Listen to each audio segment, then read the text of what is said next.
Padmashri doctor BV రావు గారు కూడా పద్మశ్రీ వరించింది. ఆయన ఎవరో కాదు, నేను మొట్టమొదటి ఎపిసోడ్లో చెప్పాను కదా, వెన్ కాప్ చికెన్ ఫౌండర్ అని.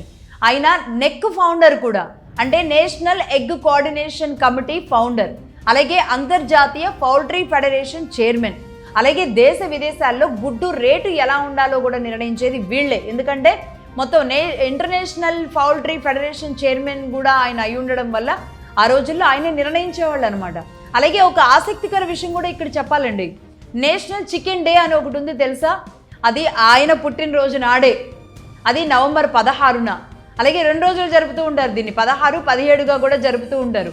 అంటే నేషనల్ చికెన్ డే అంటే చికెన్ తినమనో చికెన్ వద్దనో నాకైతే తెలియదు, కానీ మొత్తానికి చికెన్ సెలబ్రేషన్స్ చేయడానికి ఇక్కడ హైదరాబాదులో, తెలంగాణలోని చెర్లపల్లి దగ్గర పుట్టిన, మున్నూరు కాపులో పుట్టిన బివి రావు గారు ఆ స్థాయిలో నేషనల్ చికెన్ డేని ఆయన బర్త్డే రోజున అనేక చోట్ల జరుపుకుంటారు. అంటే అనేక దేశాల్లో జరుపుకుంటారంటే మరి మామూలు విషయం అని చెప్పండి.